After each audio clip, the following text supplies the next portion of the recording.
Susan Grant. And we are Bell Street. Who are an events band and production company. And we're here to talk to you about our fun and failures. On our journey from being scared to doing it anyway. And today, ladies and gentlemen, we have a fantastic guest for you in the form of Anne Louise. She has so many creative skills. I lost count when we were talking I to know, her. she was listing them off and I was amazed. I've always been amazed, and she's just adding new things in. She can do all sorts of things. And she's a mermaid. She was a mermaid. So first mermaid we've ever had on. Yeah. Maybe first of many. yes. Who knows? Yeah. But the discussions that we had, well, you're going to really enjoy them because we talk about focus, we talk about inspiration, we talk about mental health. What else? Spoons. And spoons. Why do we talk about spoons? You'll have to listen to find out. So, we'll see you on the other side. Please enjoy. Hello, and welcome to our wonderful podcast today with Anne Louise, who Hello. is an artist, well, all-round creative genius, I can actually say. Sweet. So we have got lots of different creative subjects that we can talk to you about. Absolutely. So, yeah. Do you want to give us a brief overview of all the creative things you're kind of involved in? Is that going to take up the whole interview? No, today? so be brief. And it'll Right. be fine. So I'm an artist. I paint. I'm a multi-disciplinary artist. So it's lots of different things I work with. So acrylics, charcoal, pencil, watercolors, gouache, pretty much anything. I sculpt. I'm a jeweler. I'm a musician. I'm a singer and performer. I'm a mermaid. That's why we're only filming from here up. Yes, you can't see my fins down below. We've also got our legs in water as well. Yeah. It's very relaxing, isn't it? Yeah. So I'm a performer and I was a singer. I'm a graphic designer. So yeah, almost anything. Tread the boards occasionally as well. So it's good fun. And also, you're a Christmas card of Bell Street designer. I am. So Anne Louise, since we began, has been translating our weird Christmas card ideas into something proper that actually exists and makes sense. So It's been a delight. It's lovely, like having that thread of design going through a lot of your stuff as well, which is really, really lovely. Yeah. So it's lovely being able to translate from one thing to another to another to another. Yeah. Yeah. Well, we could jump straight in with that because you're an illustrator. Yes.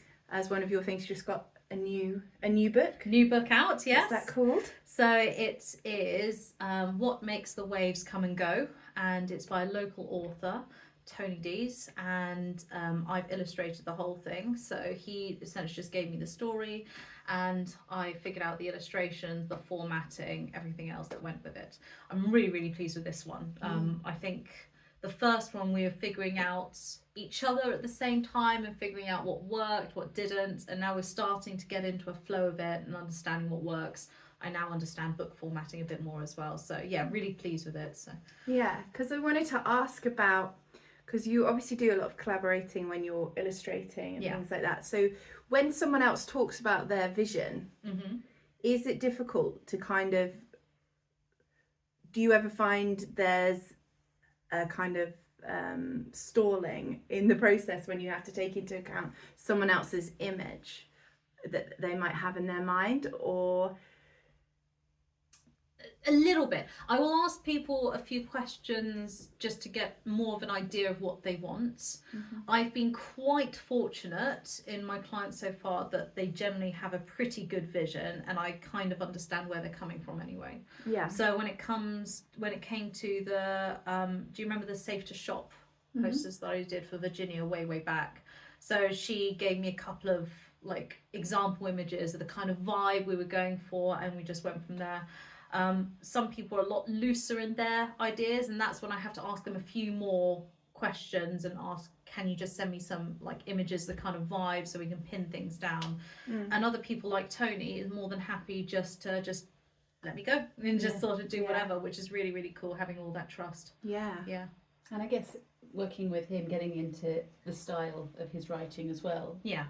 and conjuring up the images to create what he's written in words as well. Must be quite exciting. It is really exciting. I mean, it's quite interesting as well, because Tony will have an idea of the formatting and say, oh, this text for this page, this text for this page. But there's been a couple of instances where I'm like, no, I think this in particular should have its own page. This should be with this. And because when I read something, sometimes I have such a clear image of the illustration. I'm like, no, that's really dramatic. And that should be by itself. There's the instance of this in this new book, talking about how the rains came down for days and days. And there was supposed to be more text about some animals underneath it. I thought, no. The rains coming down for days is just lovely in itself. And there's a whole page, full page full of rain clouds and rain. I thought, no, leave it like that. So sometimes we kind of influence each other in the illustration process, which is really cool as well. It shows there's a nice bit of flexibility in that creative process. It's a real privilege, isn't it? Because if you think about kids' books and the kids' books you read when you were little, or even the kids' books, a lot of kids just look at books, don't they? Yeah. So, and they're such like core memories of like a time in your life, or a feeling, or a story that you loved, or like I can remember all the illustrations from like my childhood books, and then you don't need to see the words because you'll see like the image come up or something, and that's a real like I just think that's a real cool thing to be influencing kids like that. It is mental thinking about it, you know. It's that kind of stamp, you know, of whether kids will grow up and they'll find this book and they go, oh, I remember like this whale or something in particular. Do you have anyone you remember from being a kid that like, because obviously you've been artistic your whole life, do you think there's anything like from being young that you saw that influenced you that you would look back and go, oh my god, I remember the feeling of that? Or not that I can remember, actually. That's a good question. I'm just trying to think, and I can't immediately bring anything to mind. I was a bit of a nerdy kid though, so I didn't read a lot of story books. That makes sense. I had a lot of encyclopedias. I had a lot of things like that. So the illustrations are sort of more like photos and things rather than the actual illustrations, which is quite interesting actually, thinking about that. And the fancy books I did read didn't have any pictures in them. That's where I started doing the pictures for these books that had no pictures, because I had them in my head and I wanted to get them down, so I made my own pictures for them. But otherwise I can't really think of any. No, I think that's a good answer. Yeah, it's interesting. I hadn't really considered it.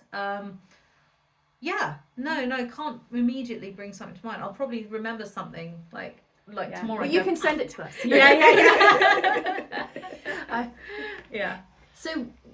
So how did you kind of begin to bring creativity into your like adult life? Because obviously if you're creative, like you're at school or whatever, it is encouraged, or you take the subjects, but how did it begin to kind of be in your grown-up life?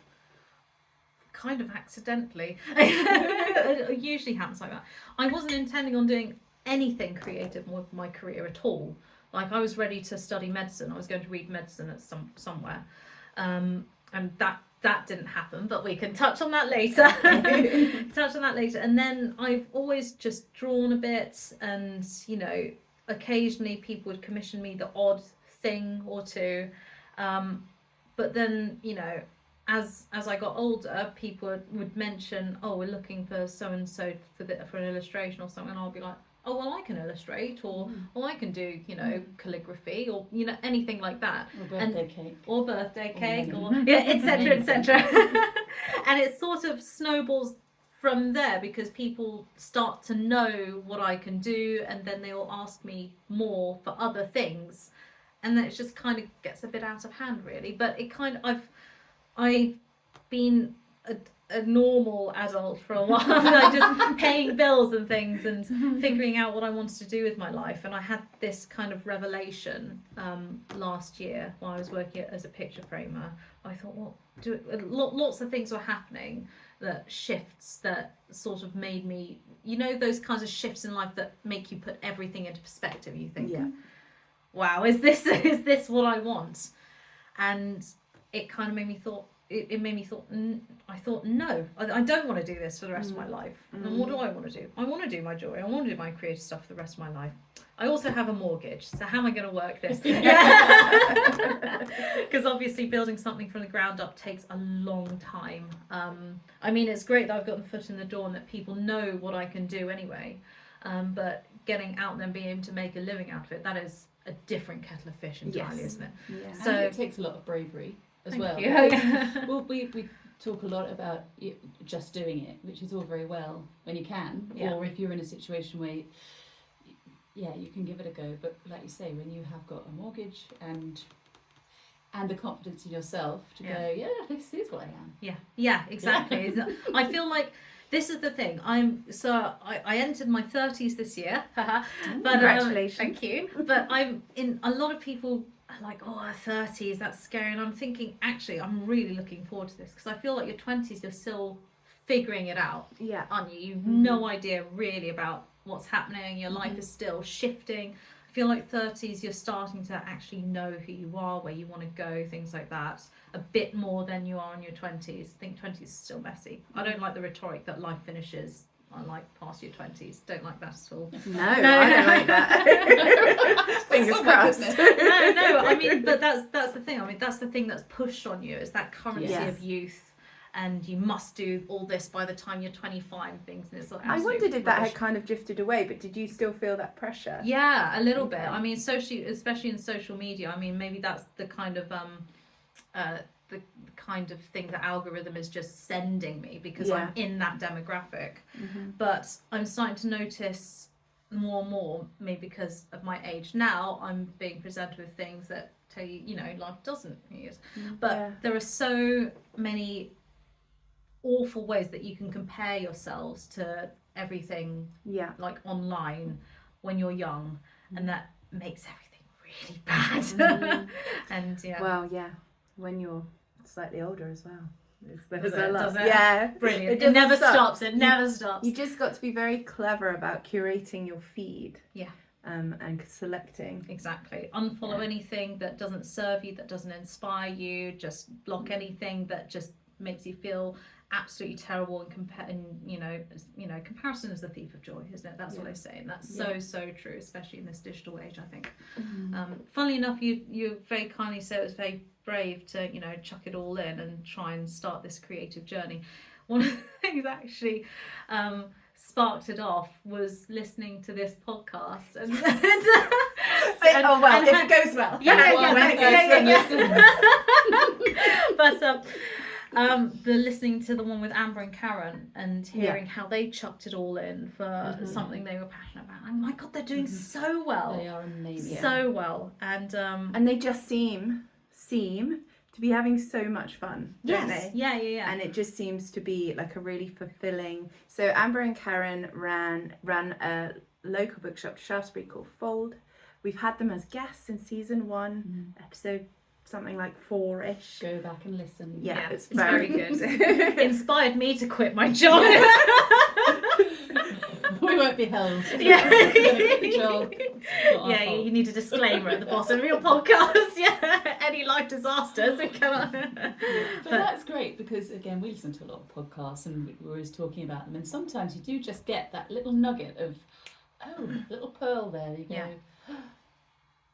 I could think about that, and then just something just is going round. And it was the kind of, I'm a big believer in like looking for signs, like the universe will tell you where you need to go if you're open to being told where you need to go. And obviously, as I said, things were shifting, and then I listened to that podcast, and then all sorts of things happened, and then this job that I'm at now came up, and it just felt like the universe was saying, do it, you've got to just go. Yeah. And I took it. And it's laying it all out for you. It's rude not to. Absolutely. So. Yeah. It kind of smacks you over the head and you feel like an idiot if you just don't listen to it, you know what I mean? So yeah. So we'll see how it goes, but it's been a year now. I'm quite happy with, how it's going. See how it goes from here. It's still really, really early days. So what we kind of are wrestling with all the time is the kind of running of a creative business. Yeah. And balancing that with creativity and like obviously work is comes in waves, really, when you're a creative, and seasons. Yeah. So how are you finding that? Is there anything that you're, any tips that you found really helpful in the process of trying to set this up for like a long-term career? Or So what I found quite beneficial is being, you know, a multi-disciplinary creative.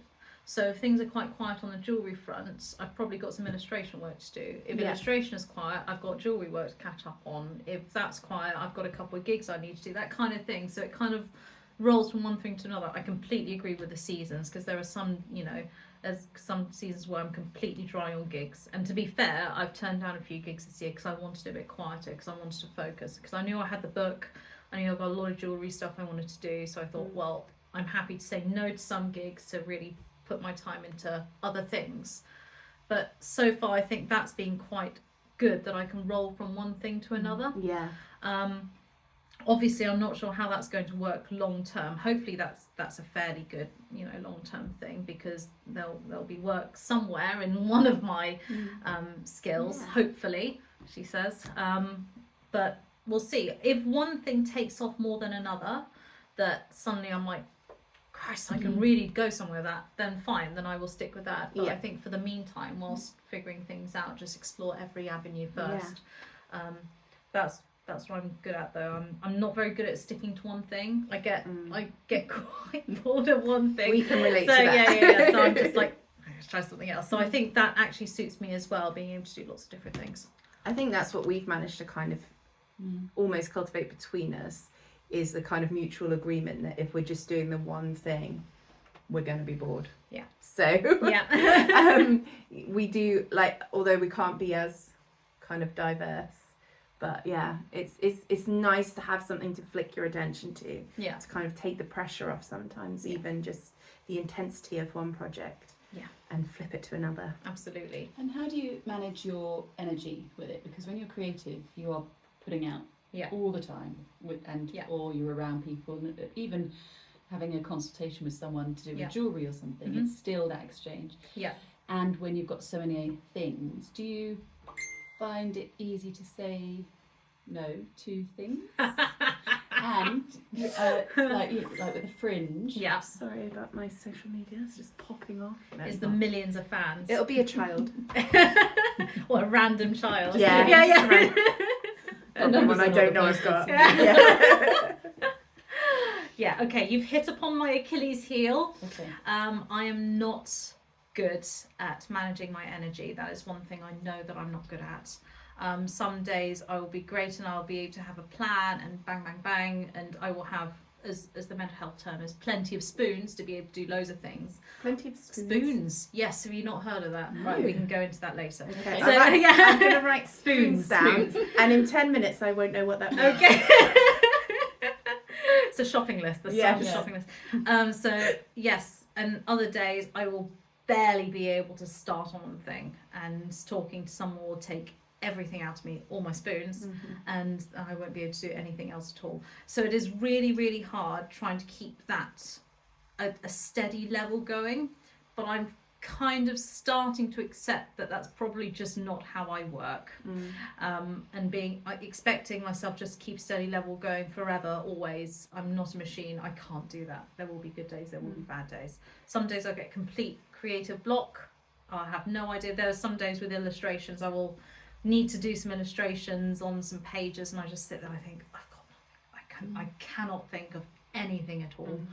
Other days I'm full of inspiration. I'm like, I need to get down, like I write down ideas for this jewelry piece or this illustration or whatever, like all at the same time.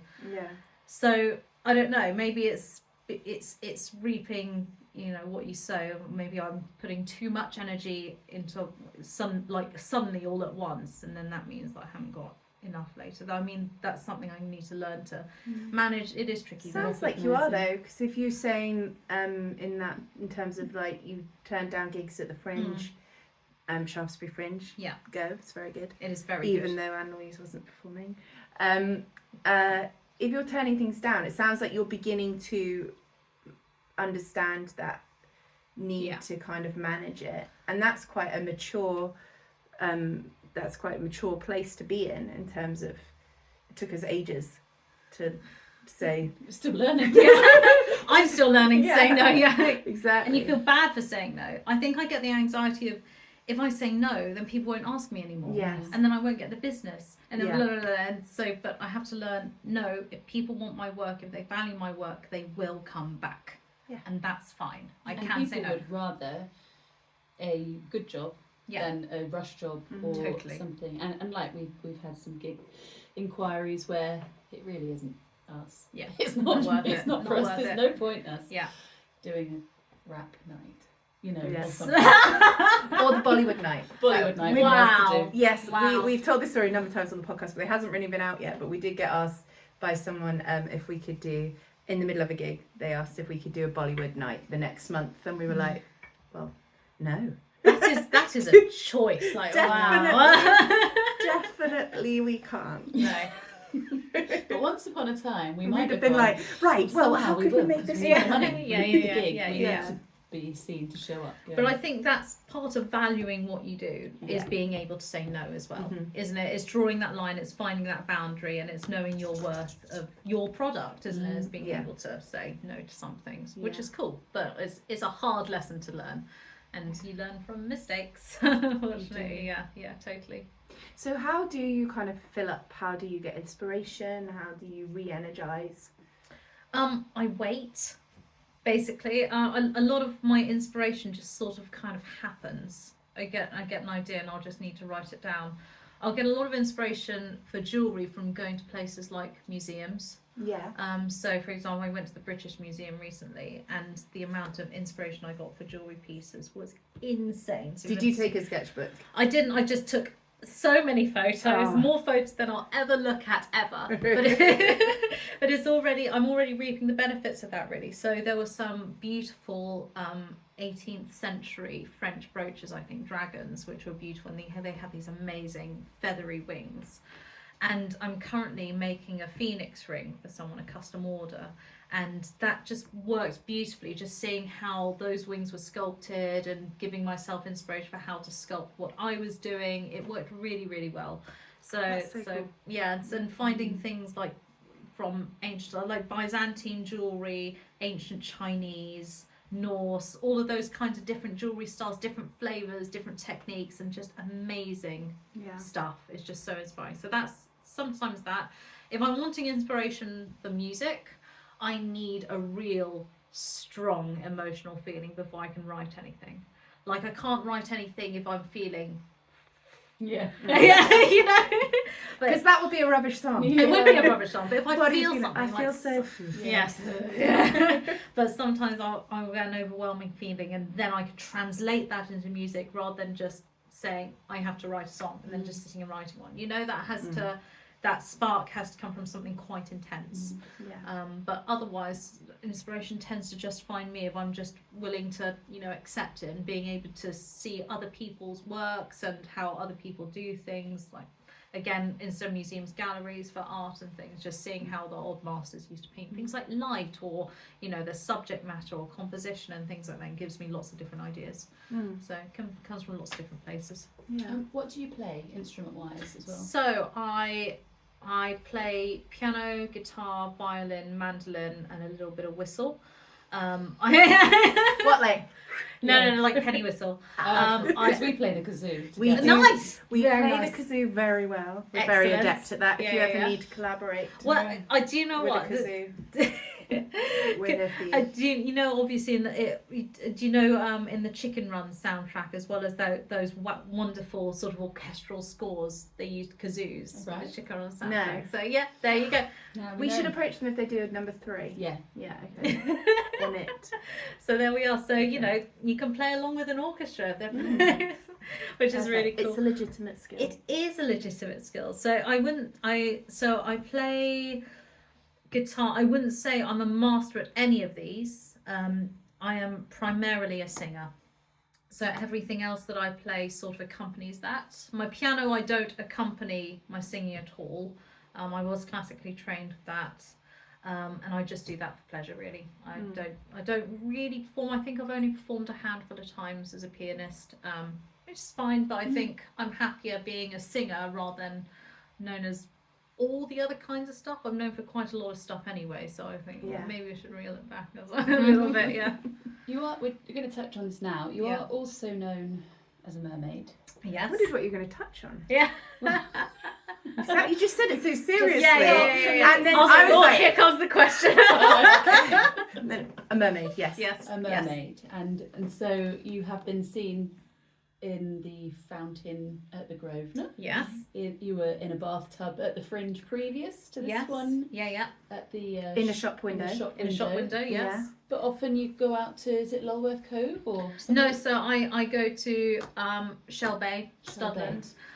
This is the only thing. Just scare children. Yeah. Like a siren.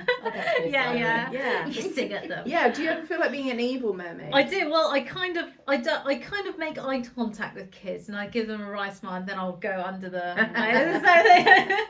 But sometimes, if they'll wave and smile, I'll wave and smile back. So I go swim the sea there. Where it's nice and calm. I'm quite, as mermaids go, I'm quite picky. So so things like Lulworth Cove, I'm not a fan of a pebbly beach. I'm not a fan. I like sand. I like soft sand. Yeah. I like feeling sand in my hair. I like going home and like running my hair through and feeling sand in my scalp, rather than getting like little bruises from lots of pebbles on the beach. Yeah, because obviously once I've got the tail on, locomotion is quite difficult. So shuffling on the pebbles. Locomotion. Yeah. So can we please have a video of you doing the locomotion as a mermaid? So anyway, shuffling on pebbles in a tail, uncomfortable. Obviously, I've got my fiance who will carry me, things, but obviously carrying a great weight, walking on pebbles. Do you hate your life? I have my fiance who carries me as a mermaid to the sea, and she live in a Disney movie. I have the weirdest life. I recently, it's bizarre because my work colleagues asked, what are you doing, after work, blah, blah, blah. Last week I was like, I'm having a photo shoot as a mermaid in the Lido. Afterwards I'm making this ring for someone, and I have said I have a weird life. This is a weird life, but that's the life of a creative. It's bonkers, and you just sort of roll with it. Sometimes we're doing things and we just look at each other and go, what are we doing? Yeah. Absolutely. What is and this? And I think actually you as well as us, when actually you are in that creative zone, if we're doing a video or we've got a photo shoot, we'll quite happily stroll through the high street in something weird, with people behind us carrying our things or whatever. We did that whole music video throughout Shaftesbury.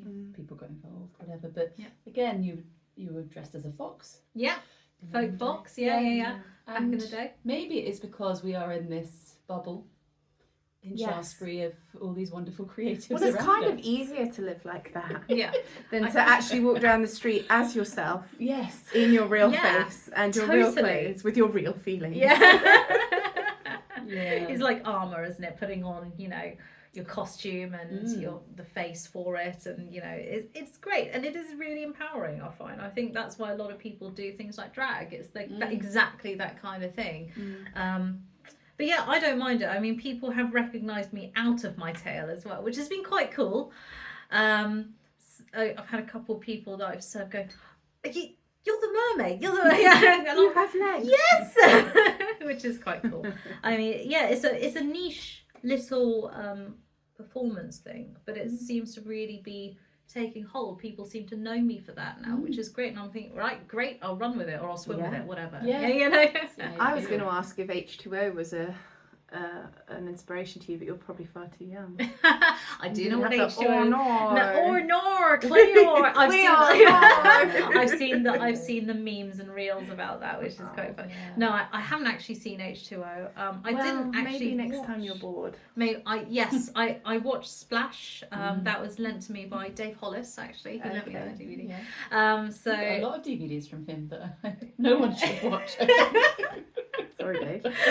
But anyway, no, I loved Splash. That was great. Obviously a mermaid classic. I have not watched a huge amount of mermaid media, which is quite funny. So you're organically I'm organically mermaid. a mermaid. So mum said, this is a story that she likes to say, when I was very, very small, like only 2 or 3, we went to Sandbanks, Bournemouth, and obviously it's bloody cold, the sea here. She said that she wanted to go paddling with me. She started paddling. She had to jump out because it was just so cold. She said, I just kept walking into the sea. I just kept going. And she was like, no. But I said, oh, well, I've always been like this, I suppose. Yeah. I love that. Yeah. Which is great. Yeah. So something else we talk to our guests about, because it's been quite a big topic since we started, is being a creative person, with this being something you enjoy doing as well as a job. Yeah. When things don't go right and there is trauma. Yes. And you have to show up. Yes. How do you cope with that? Or we can go back to the past of, like when you were being creative initially and things weren't, as you told me before, things weren't all that great. Did you find your creative side easy to tap into? It was a solace, I think. Yeah. I think the creativity really helped me process a lot. Yeah.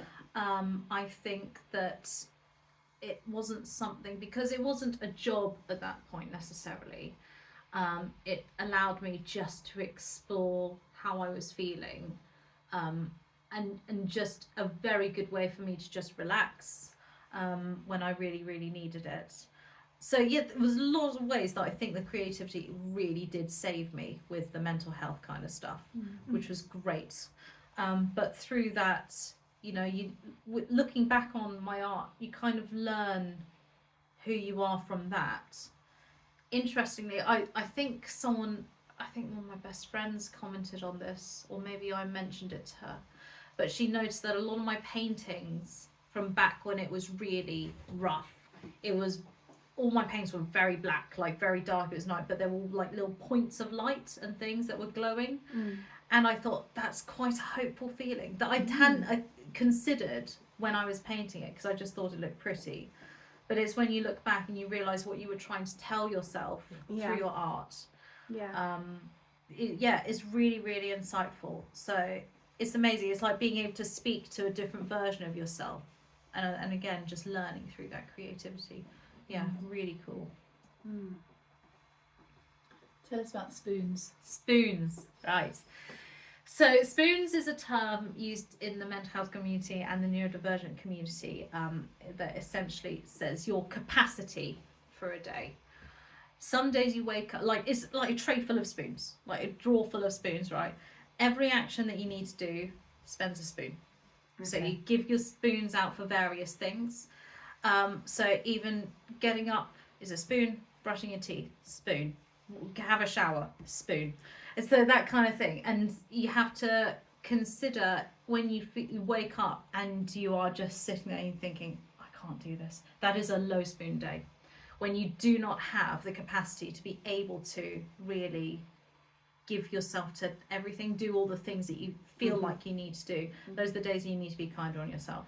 And those days, often, things that will spend you like a small amount of spoons for will spend you a handful of spoons instead. So just like making conversation with someone when I'm serving things, normally it's just a couple of spoons. On a bad day, that's about a couple of handfuls. And that means your spoon drawer empties quicker when you can't, it's quite empty already, and everything you do will spend a little bit. Spend a little bit, and every day your spoon drawer refills to a certain point. You can't always tell how many spoons you're going to get given the next day.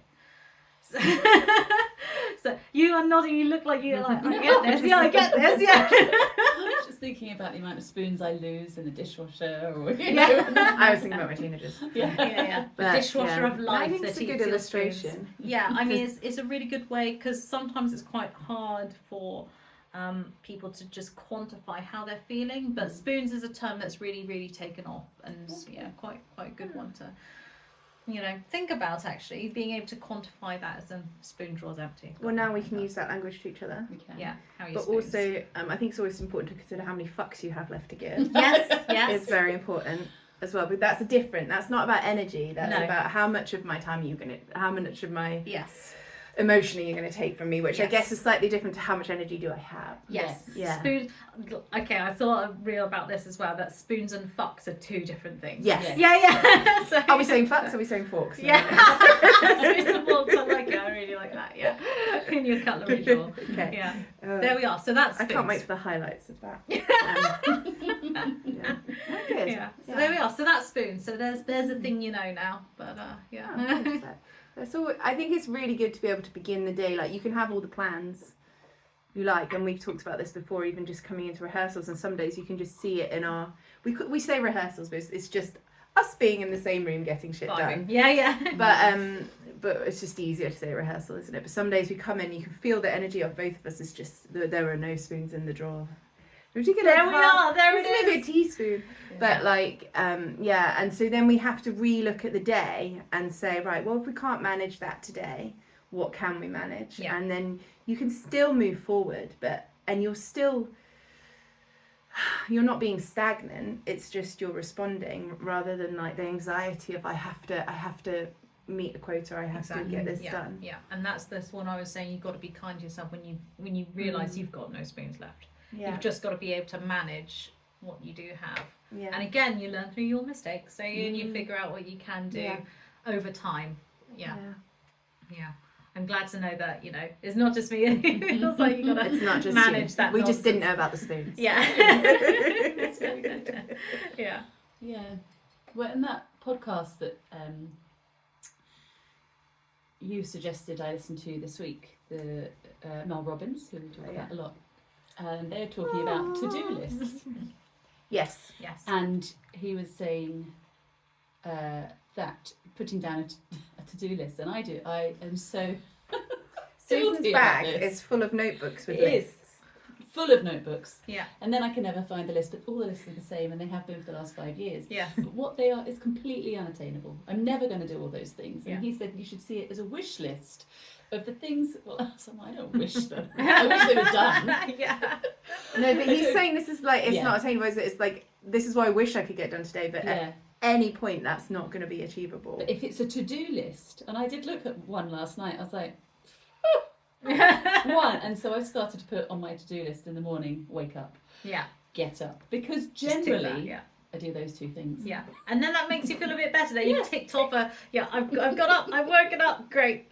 One interesting thing that he did say is that it's useful to have everything you ever need to do written down somewhere, and that massively, apparently, completely has a really positive effect on your mental health. It's not a to-do list, it's not anything, it's not a list of things you have to achieve, it's just everything you have to do, just have a list, and then the minute it's out of your head, your brain isn't using that muscle to try and keep it going, and then it's moved from there to that bit of Are we paper. talking like bucket list kind of stuff? No, or just like normal everyday stuff. stuff. The stuff that keeps you up at night, go, oh, I haven't done that, and then Okay. you're not going to do it tomorrow, but you just write it down. Right. Yeah. Yes. Okay. So I've started one of those lists. Very nice. Okay. But how do you? Because we're going to talk. I don't know where it will come in this series, but we're going to record it soon. Yeah. One about focusing on focus, and just thinking. I was just thinking about your multi-disciplinary and in your kind of hopping around in terms of like energy and stuff. How do you keep focused on what you need? Is that something you struggle with, or is that something you found a solution to? Or No, I've not found a solution to it. I struggle hugely with focus. Oh, listen to our podcast. Yeah. We're doing some research. Lovely. Well, I'm actually being assessed for ADHD. Okay. I've already been diagnosed with autism. ADHD and autism are often comorbid, you know. So I struggle hugely with focus. And I've had to try and really figure out ways that I can just stick on something for a bit, because obviously deadlines are a thing. Sometimes that helps, having a deadline having that panic going, yeah, that's actually really, really, really good for me, because that really gives me a kick. If I have no deadline, it's kind of like, oh, I kind of do it whenever. Yeah. It doesn't get done. You wait for the deadline. Yeah, you wait for the deadline to come, and then it's something I gotta do it. But yeah, other than that, no, I unfortunately, focus is not something I have cracked yet. So it's something that I hope to crack eventually, but I feel like that is, again, one of my big weaknesses. I feel, this is the thing, if I could hack that, I feel like I'd be unstoppable. Yes. You know? Is that kind of maybe that's why creative are cursed with like this lack of focus. Yeah. So that we don't just take over the world. Yeah, exactly. We got to be nerfed with something, you know. Yeah. But I have real trouble with things like executive dysfunction, which comes down with focusing and things like that, which really impacts, again, how I pace myself with projects, how I complete projects and things like that. Just how I even just function on a daily basis. So yes, if anyone's got like the magic pill, I would love it, because that would be fantastic. I think a lot of people would be lining up around the block for something like that. Yeah. So nobbled me again with a question like that. Sorry. It's all right. You're unveiling me. And how do you find, because obviously a lot of what you're talking about is working on your own. Yeah. So how do you find that, and do you find opportunities to collaborate with people? How do you use that? So I quite like working on my own with things like jewellery and things like that anyway. I feel it's a very mindful task for me just being by myself, because whilst it can be lovely to collaborate with someone, it can also muddy the waters, I think, creatively. So I think it's a balance. I get to collaborate with people when I'm illustrating and things, you know, for different projects. Yeah. So I get my dose of collaboration with that, but I also get the chance to, you know, be free and do my own things with a lot of my things like jewelry collections and designs. Sometimes just being alone with your thoughts, as scary as a concept as that is, can really actually, you know, really give you some fantastic creative outlets, I think. Yeah, totally. Yeah. But what do you do about, because we talk a lot about finding your tribe. Yeah. And like surrounding yourself with other people. Do you have people, not necessarily that you work with, do you have people that you can kind of float ideas with, or do you have a kind of tribe, or do you feel like you're a bit of a lone wolf? Am I unveiling you? No. As cool as the lone wolf thing is, it's a bit of both. I kind of like being by myself and figuring out ideas, but having a support network is so important, because obviously when you know, if something goes absolutely tits up and you fall and there is nothing there, where do you go? You know, you kind of just keep falling. But I'm very, very lucky to have a fantastic support network around me. I've got, you know, lovely friends like you guys who, you know, are creative as well and who get it in that kind of performance thing. I've made new friends as well. There's one guy that I meet up now relatively frequently, that we exchange ideas about illustrations and things, and we evaluate each other's work, and that's been really, really good. And I just have my normal friends that I've grown up with, who've seen me in every season of my life, and who've been really insightful about my work, that things that I don't realise, that they can give me feedback on. And I just have friends who are great at just waving the flag, going, you got this, which is great. And of course I've got my wonderful fiance, who has just been amazing in everything, really. It's just such carries support, you across beaches. and carries me across beaches. And you've got your merfolk under the sea as well. I do have my merfolk under the sea. I've got my pods, which is nice. Yeah. He also was engaged to Joni for a bit though. He was, yeah. He was such a tart. In the sound in the Sound of Music. Yeah. And you didn't have to make your own engagement ring then? Not yet. I will be making my engagement ring. This is the placeholder one. Lovely. Which, as a placeholder, it's quite nice. I'm not going to complain. But no, I have got a design that I will be starting on eventually for my engagement and wedding ring sets, and I'm making his wedding ring as well. But he actually he knew that I wanted to make my own engagement ring. It's kind of been an open discussion, you know what I mean? Which has been quite nice because it's not been so scary, I think, for either side. Like, we kind of like to know what's going on. So he always knew that the engagement ring I wanted to make if I ever got engaged would have the focal stone from the first piece of jewellery I ever made. And that's what he proposed to me with, is that first piece of jewellery I made. So yeah, it's lovely. So that stone's been cut out now of the setting. It's sitting. I've got the design. It's just waiting to be made. Yeah, which is Give lovely. yourself a deadline. Yeah. Well, I know that I've got to have it done by 2027 because that's the wedding. Yes. Yeah. But yeah, no. So I've got lots of I've got ideas for that, which is exciting. But everyone has been surprised, like you. It's like, you did make an engagement ring. I was like, no, I will. I will get round to it. Yeah, no. But I have got it designed down. The stones are ready.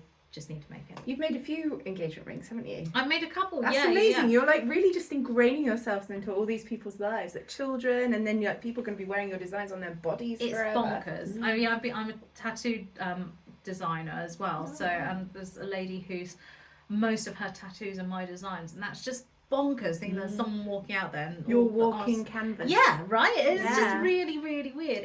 It's an honour as well to be able to part of such an intrinsic part of these people's lives, to be able to make things like engagement rings, permanent body art, things like that. It's just, I think that is the life of creativity though, as well with music. You must touch people and they remember your music in a particular way and things like that. Especially Hugh the Musical. Especially Hugh the Musical. No one can unhear that. Or forget it. Unforgettable, not in a good way. This is the beauty of creativity though. I think as humans we are creative intrinsically, you know, as a species, and I think things like that echo through generations because that's what we are. I think we want to create and we want to connect with people creatively, even if you wouldn't consider yourself creative. You enjoy things which are creative, you know. Then that's how the ripples get passed down. Yeah. I was just trying to count how many bits of artwork or something that you've done for me since I've met you. I have in my house. Oh my god, there's quite a lot.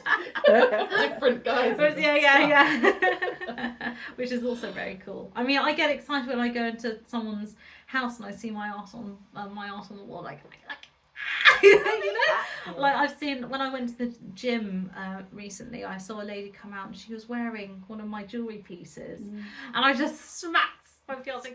That's what I'm buying. Did she know you? I don't think so. I think she only knows me in passing. So the jewellery piece that she had was commissioned by her husband way back when, and it's just amazing seeing her still wear this. I mean, it's so seeing out in the wild, you know what I mean? Yeah. It was just bonkers. In real life. Yeah, in real life. Or seeing, you know, my art for the, you know, Safe to Shop, like just out. Yeah. Is cool. Yeah. Or on a Bell Street Christmas card. On a Bell Street, or indeed on a tote bag. Yes. Or on a tote bag. They are around. They are around. I know. I've been like every time I see one, I go. It never gets old. It never gets old. You know, it's a lovely feeling, and it makes you kind of it's things like that where you get to make things that touch people's lives, and you get to be a part of things like that make you think, yeah, this is why I do it. Yeah, as a creative, you look a lot when I perform. You girls must know this, when you see people just loving the music or sort of dancing along, and it's that joy, isn't it? It's infectious, and it makes you think, this is why we do it. Yeah, love it. Yeah, to being able to share that with everyone. Yeah, I think it's such magic. So, the last question we always ask everybody is, if you were talking to your younger self, and you're very young. But if you were talking to your even younger self and wanted to give them a bit of advice or anything you would change or anything you would say to them, what do you think you would say? I've thought about this a lot, actually, and I've considered writing a song to my younger self, you know, guiding them through things. I'm not necessarily sure if I'd change anything. And I know that's a bit of a weird answer, but the thing is, if I changed things, then I wouldn't be where I am today. And I think everything that I've been through, everything I've experienced, has helped me to where I am today. And that's not necessarily a bad thing. I think if I wished for a slightly easier path, or I wished for things that going where I hoped they would go, then I wouldn't have the wonderful things that I experience now. So all I would say to my younger self was just hang on in there, and it does get better. I promise it gets better. Follow your heart. You know, your gut knows where you're going. You know it. Just don't listen to the noise. You know what you need to do, and just follow that. Yeah. You know? That's lovely. You should write that song. Because you just now made both of us cry. Yeah, we just yeah. Spoons. But it's a weird. It's because I'm not how I thought I would turn out. But that's not necessarily a bad thing either. And I think that's very normal. It is very normal. Yeah, I don't think any of us are how we thought we'd turn out. No. And I think that's the thing. I think when you're you know, when you're a teenager, you have such an idea of who you think you're going to be. And so often that isn't the case. And you will experience things that shape you in fundamental ways that you will never think that you will experience, in various guises. Yeah. And I think that is a good thing, you know, and I think it is good to have things shake you and to find out who you are through those. Yeah. Totally. But yeah, all I can say is hang on in there. Yeah. Well, thank you so much for coming and giving up your time and being on the podcast. Thank you for having me. And for listening to the podcast. That Yes, always makes us happy. Yeah, well, as I said, it inspired me. So, you know, you girls we're going to keep use going you with as it. a quote. Great. Well, as a whole podcast. Yeah. For anyone listening or watching as well who has never seen a mermaid, then do have a little look. You know, go and find Let pictures. people know where you can find out about all of it. Right, all of it. Right, go. So, right, for my mermaid stuff, most of my stuff's on Instagram, by the way. So my mermaid stuff is at mermaid Narissa on Instagram. For art is at Anne Louise Richards Art. For jewellery, it's at ALR Jewellery. And for music, it's at Anne Louise Sings. Yeah. So that should be everything, I think. Yeah, and we will link that in the comments. We will. Anne with an E. Anne with an E, yeah, the royal kind. Yes. Yeah. Well, thank you so much. Thank you. Thank you so much. It's been a joy. Thank you. So thank you so much, Anne Louise, for coming and spending time with us. I really enjoyed that chat. It was really wonderful just to go in a little bit deeper and find out, well, some things that we didn't know, because we also have been around each other as performers for a few years now. So watching all these new projects come in and watching Anne Louise grow as a creative. Grow a tail. Yes, grow a tail. Yeah, it's been brilliant. So do check out her newest book that she has illustrated, and any of the others as well. And yeah, thank you. Meanwhile, if you are growing a tail or have a creative project or show that you're working on, or you're just trying to get through life, or you've lost all your spoons,